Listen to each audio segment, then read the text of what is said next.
ఆపదామపహర్తారం దాతారం సర్వసంపదాం లోకాభిరామం శ్రీరామం భూయో భూయో నమామ్యహం.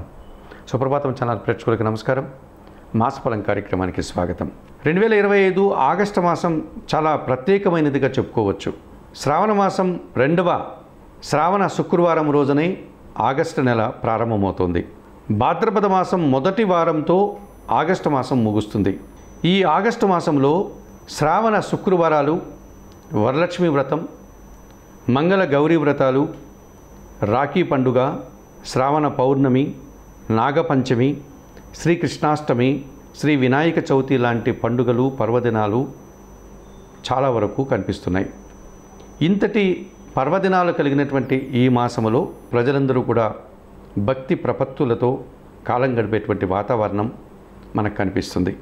ఇక గ్రహాల స్థితికి వస్తే ఈ ఆగస్టు మాసంలో సూర్య భగవానుడు ఆగస్టు 16 వరకు కర్కాటక రాశిలో ఉండి ఆగస్టు 16 తర్వాత సింహరాశిలోనికి ప్రవేశిస్తాడు. అలాగే శుక్ర భగవానుడు ఆగస్టు నెల 20వ తారీఖు వరకు మిథున రాశిలో సంచరించి ఆ తర్వాత కర్కాటక రాశిలోనికి వస్తాడు. ఇక కుజుడు ఆగస్టు మాసమంతా కన్యా రాశిలోనే సంచారం కొనసాగుతుంది. అలాగే బుధగ్రహం కూడా కర్కాటక రాశిలోనే ఈ మాసమంతా సంచరిస్తాడు. గురువు ఎలాగో మిథున రాశిలోనే తన సంచారాన్ని కొనసాగిస్తాడు. శని భగవానుడు మీనరాశిలో సంచరిస్తున్నాడు. రాహువు కుంభరాశిలో సంచరిస్తున్నాడు. కేతువు సింహరాశిలో సంచరిస్తున్నాడు. ఈ ఆగస్టు మాసంలో గ్రహాల స్థితిగతులు ఈ విధంగా ఉన్నాయి. 2025 ఆగస్టు మాసంలో వృషభ రాశి వారి యొక్క మాస ఫలితాలు. ఈ వృషభ రాశి వారికి ఈ మాసంలో 4 గ్రహాలు అనుకూలంగా ఉన్నాయి, 4 గ్రహాలు ప్రతికూలంగా సంచరిస్తున్నాయి. అనగా మిశ్రమ ఫలితాలు రావడానికి అవకాశం ఉంది. చతుర్థాధిపతి అయినటువంటి సూర్య భగవానుడు తృతీయ భావంలో అనగా ఈ నెల 16 వరకు కూడా కర్కాటక రాశిలో సంచరించడం వల్ల అధికారుల అండదండలతో అభివృద్ధిని సాధిస్తారు. తండ్రి ఆరోగ్యం విషయంలో సంతోషకర వాతావరణం నెలకొంటుంది. కుటుంబ సౌఖ్యాన్ని అందుకోగలుగుతారు. అష్టమ లాభాధిపతి అయినటువంటి గురువు ఈ నెలంతా కూడా ద్వితీయంలో మిథున రాశిలో సంచరిస్తున్నాడు. మీ మాటకు విలువ పెరుగుతుంది. వృత్తి ఉద్యోగ వ్యాపారాల్లో మంచి అభివృద్ధిని సాధిస్తారు. అనుకోకుండా ఒక నూతన అవకాశాన్ని చేజిక్కించుకుంటారు.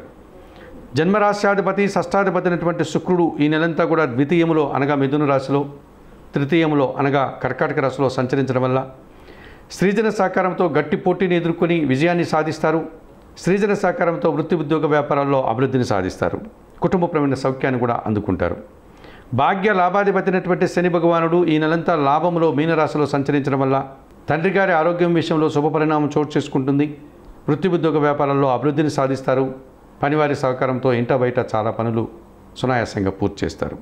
2025 ఆగస్టు మాసంలో ఈ వృషభ రాశి వారికి రవి, గురువు, శుక్రుడు, శని 4 గ్రహాలు సానుకూలంగా సంచరించడం వల్ల సుఫలితాలను అందుకుంటారు. అలాగే సప్తమ వ్యయాధిపతి అయినటువంటి కుజుడు పంచమంలో కన్యా రాశిలో ఈ నెలంతా సంచరించడం వల్ల మీ ఆలోచనలు కలిసి రావు. సంతానం విషయంలో నిరాశ ఎదురవుతుంది. జీవిత భాగస్వామి విషయంలో కానీ లేకపోతే ఇతరత్ర కార్యక్రమాల్లో ఒక రకమైనటువంటి పని భారము, శ్రమ, కష్టము ఎదుర్కోవాల్సి ఉంటుంది. ద్వితీయ పంచమాధిపతి అయినటువంటి బుధుడు ఈ నెలంతా తృతీయములో కర్కాటక రాశిలో సంచరించడం వల్ల కుటుంబపరమైనటువంటి ఖర్చులు పెరుగుతాయి. మీ ఆలోచనలు కలిసి రావు. వ్యాపారపరమైన అసౌకర్యాలు కూడా అధికమవుతాయి. రాహువు దశమంలో కుంభరాశిలో సంచరించడం వల్ల పని భారము, శ్రమ, స్థానచలనాలు లేకపోతే ప్రయాణాలు అధికమయ్యే సూచన కనిపిస్తుంది. కేతువు చతుర్థ భావంలో సింహరాశిలో సంచరిస్తున్నాడు. కుటుంబపరమైన విషయంలో నిరాశ మీద ఎదుర్కోక తప్పదనిపిస్తుంది. మరి 2025 ఆగస్టు మాసంలో వృషభ రాశి వారు చతుర్థ కేతు దోషం నుంచి బయటపడడానికి, అలాగే దశమ రాహు దోషం నుంచి బయటపడడానికి శ్రీకాళహస్తీశ్వర ఆలయానికి వెళ్ళి రాహుకేతు పూజలు నిర్వర్తించుకోండి. లేకపోతే కేతు దోషం నుంచి బయటపడడానికి నిత్య గణపతి ఆరాధన, రాహు దోషం నుంచి బయటపడడానికి దుర్గాదేవికి కుంకుమ పూజలు నిర్వర్తించండి. తృతీయంలో బుధ సంచారం వల్ల కొన్ని ఇబ్బందులు ఎదుర్కొంటున్నారు కనుక సీతారామచంద్రమూర్తి ఆలయానికి వెళ్ళి తులసి ఆకుల మాలను సమర్పించి అర్చనాది కార్యక్రమాలు నిర్వర్తించుకోండి. అలాగే పంచమ కుశదోషం నుంచి బయటపడడానికి సుబ్రహ్మణ్య స్వామిని దర్శనం, సుబ్రహ్మణ్య అష్టక పారాయణం, కందిపప్పు దానం చేయడం వల్ల మరింతగా మంచి ఫలితాలు అందుకోగలుగుతారు.